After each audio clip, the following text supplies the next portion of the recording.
नमस्कार दोस्तों, मैं ज्योतिर्विद श्याम सुंदर शर्मा स्वागत करता हूं आप सबका।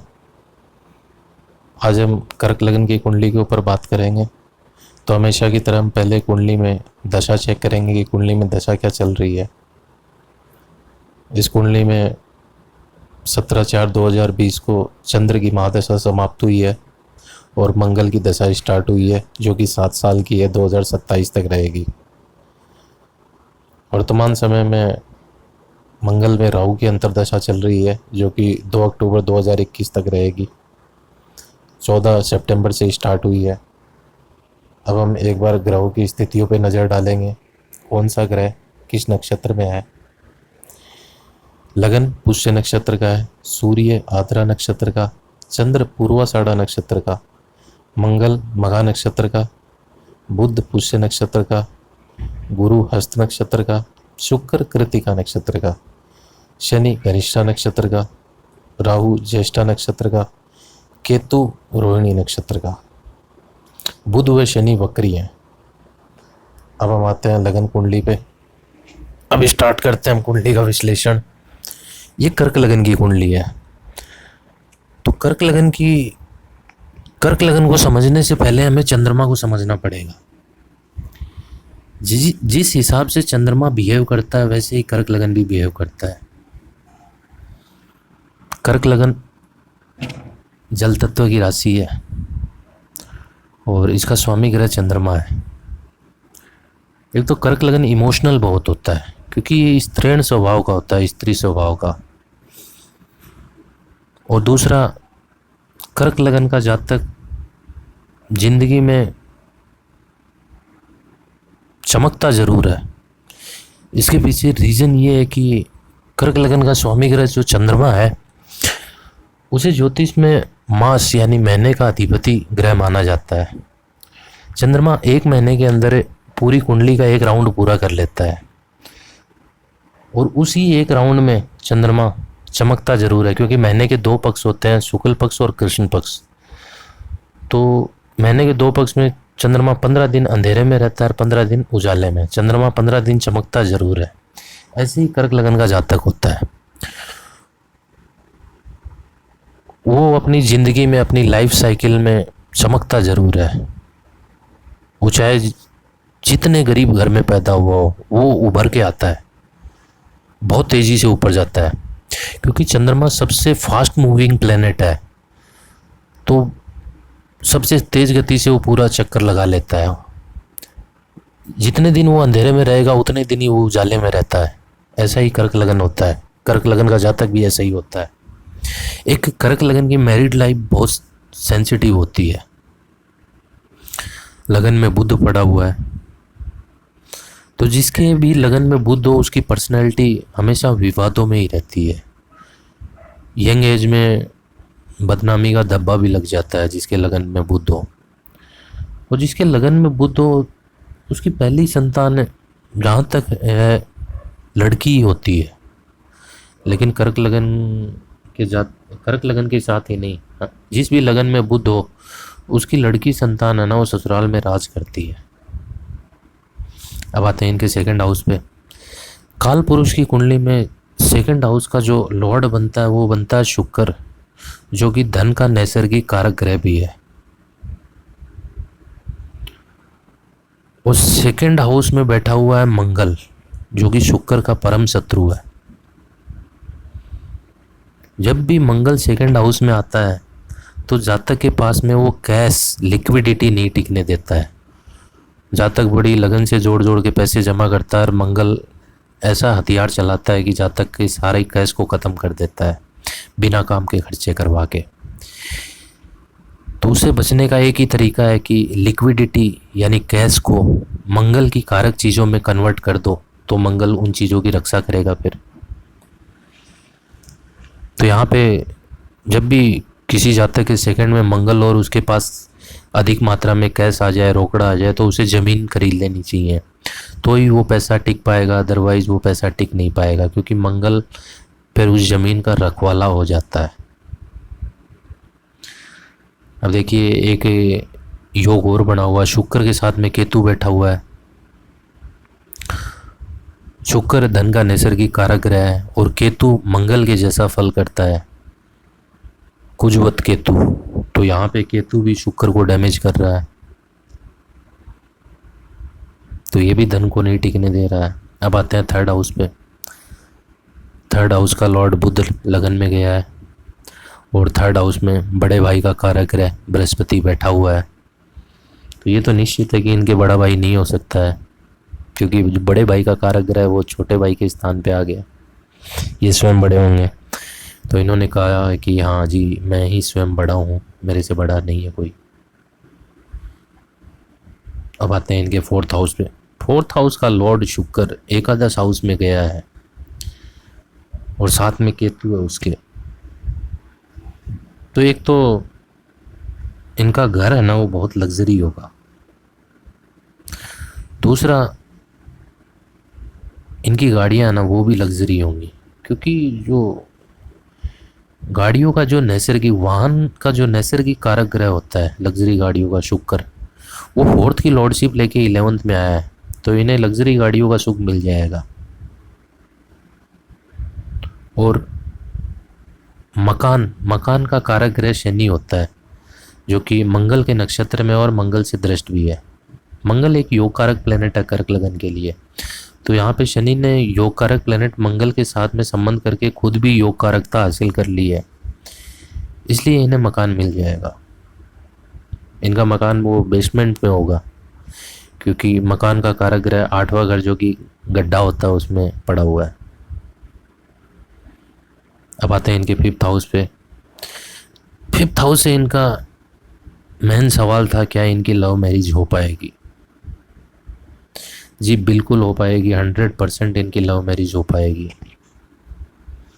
अब चर्चा करते हैं कि इस कुंडली में लव मैरिज का योग कौन सा है। 5वें घर का अधिपति बनता है मंगल। मंगल केतु के नक्षत्र में है और केतु ने एकादश में जाके एकादशेश से संबंध किया। जब भी पंचमेश और एकादशेश का संबंध आता है तो जातक की लव मैरिज होती है, क्योंकि 5वां घर प्रेम का होता है, तो एकादश स्थान लाभ का होता है, प्राप्ति का होता है। अब यहाँ पे देखिए शुक्र जो कि एकादशेश है वो मंगल के नक्षत्र में बैठा हुआ है और मंगल के नक्षत्र स्वामी ने शुक्र से संबंध कर लिया है, तो ये पंचमेश और एकादशेश का संबंध हो गया है। इसलिए यहाँ पे 100% लव मैरिज होगी। 5वें घर में राहु बैठा हुआ है, तो प्रथम संतान का इन्हें कोई विशेष सुख नहीं रहेगा, क्योंकि कालपुरुष की कुंडली में 5वां घर सूर्य का होता है और राहु सूर्य का परम शत्रु होता है। जब भी राहु 5वें घर में पोस्टिंग लेता है तो सूर्य जो कि प्रथम संतान का कारक ग्रह होता है उसे ग्रहण लगाने की कोशिश करता है। तो निश्चित रूप से राहु प्रथम संतान को ग्रहित करने की कोशिश करेगा। अब आते हैं इनके 6th हाउस पे। 6th हाउस का लॉर्ड बृहस्पति 3rd हाउस में गया। जब भी एक खराब घर का मालिक खराब घर में जाता है, अशुभ भाव का स्वामी अशुभ भाव में जाता है, तो ये अच्छा होता है। तो यहाँ पे धनु राशि के लिए बृहस्पति की स्थिति उत्तम है। 6th हाउस में बैठा हुआ है चंद्रमा, जो कि इन्हें 2 मामाओं का सुख देगा। इनके 2 मामा जरूर रहेंगे। अब आते हैं 7th हाउस पे। 7th हाउस का लॉर्ड शनि 8th हाउस में गया है, तो इनकी जो पत्नी होंगी वो इनसे वाणी के थ्रू चला के लड़ाई करेंगी। लगन की जब प्रेडिक्शन दे रहा था तब बताया था कि कर्क लगन की मैरिज लाइफ सेंसिटिव होती है, क्योंकि कर्क लगन के जातक इमोशनल बहुत होते हैं, छोटी छोटी बातें भी मन पे ले लेते हैं। तो इनकी पत्नी के 2nd हाउस में वाणी स्थान पे शनि बैठा हुआ है, वो भी मंगल के नक्षत्र का, मंगल से दृष्ट। तो एक तो इनकी पत्नी की वाणी करेले जैसी, ऊपर से नीम चढ़ा हुआ करेले जैसी वाणी होगी। अब 7th के लॉर्ड शनि ने मंगल से संबंध किया है और कर्क लगन के लिए मंगल योग कारक ग्रह होता है, तो शनि के अंदर भी योग कारकता आ गई। तो मैं ये निश्चित रूप से कह सकता हूँ कि इनकी जो पत्नी होंगी वो हायर पोस्ट पे होंगी, इनसे ज़्यादा हायर पोस्ट पे रहेंगी इनकी पत्नी 100%। अब आते हैं 8th हाउस पे। 8th हाउस का लॉर्ड बनता है शनि, जो कि ऑन साइन है, तो इन्हें आयु तो भरपूर देगा, कम से कम 84 साल। लेकिन इस शनि की तीसरी दृष्टि पिता के घर पे पड़ रही है, तो पिता की आयु को कम करेगा, क्योंकि दसम 10th हाउस में पिता का कारक ग्रह सूर्य होता है। तो यहाँ पे जब भी शनि की दृष्टि पड़ेगी तो वो सूर्य से रिलेटेड चीज़ों को, कारक को वो ख़त्म करेगा, तो वो इनकी पिता की आयु को कम करेगा। तो इनके पिता की डेथ हो चुकी है। जब इनसे बातचीत हो रही थी, इन्होंने बताया कि बहुत ही बुरी तरीके से उनकी डेथ हुई, इनको अंतिम संस्कार करना भी नसीब नहीं हुआ। चंद्र लगन से देखिए, चंद्र लगन से दशमेश बनता है बुध, और वो चंद्र लगन से ये 8वें स्थान में आ गया। जब भी दशमेश या सूर्य 8वें स्थान में आ जाता है तो पिता की मृत्यु अचानक होती है। अब आते हैं इनके 9th हाउस पे। 9th हाउस का स्वामी बृहस्पति 3rd हाउस में गया है, वहाँ से 7वीं दृष्टि से भाग्य स्थान को देख भी रहा है। तो ये तो निश्चित है कि इनका भाग्य बहुत अच्छा रहेगा, भाग्य इनका आबाद रूप से चलता रहेगा, कोई बाधाएं नहीं है। एक इन्हें गुरु का कारक ग्रह बृहस्पति और गुरु के घर को देख रहा है, तो इन्हें भाग्य से गुरु बहुत अच्छा मिलेगा, बहुत अच्छा। अब आते हैं इनके 10th हाउस पे। 10th हाउस जो कि अपने प्रोफेशन का होता है, पिता का होता है। तो पिता के बारे में तो मैंने बताया कि इनके पिता की आयु किस प्रकार कम हुई। अब हम इनके 10th हाउस से इनके प्रोफेशन को जज करते हैं। देखिए, दशमेश मंगल केतु के नक्षत्र में है, और केतु ने वृषभ राशि में एकादशेश शुक्र के साथ में योग किया है। तो यहाँ पे देखिए, हर जगह दशमेश का जब हम अध्ययन करने निकलते हैं तो हर जगह फाइनेंस ही फाइनेंस दिखता है, बैंकिंग सेक्टर। 2nd राशि जो कि धन की राशि होती है, शुक्र जो कि धन का नैसर्गिक कारक ग्रह होता है, दशमेश मंगल जो कि केतु के नक्षत्र में बैठा है, और केतु ने शुक्र को वृषभ राशि में ज्वाइन किया है। तो ये या तो बैंकिंग सेक्टर का योग होता है या फिर फाइनेंशियल इंस्टीट्यूशन का योग होता है। ये जहाँ तक इन्हीं में से दो किसी चीज़ों में काम करते होंगे। 11th हाउस बड़े भाई का घर भी होता है। बड़े भाई का कारक ग्रह बृहस्पति छोटे भाई के स्थान पे गया है। निश्चित रूप से इनके छोटा भाई नहीं होगा, हाँ बड़ी बहन हो सकती है इनके, लेकिन बड़ा भाई नहीं हो सकता। अब आते हैं 12th हाउस पे। 12th हाउस में सूर्य बैठा हुआ है। जब भी 12th हाउस में सूर्य बैठता है तो वो जातक हमेशा गवर्नमेंट परिस्थितियों से घिरा हुआ ही रहता है। उसका जो अधिकारी वर्ग है उसे परेशान बहुत करता है।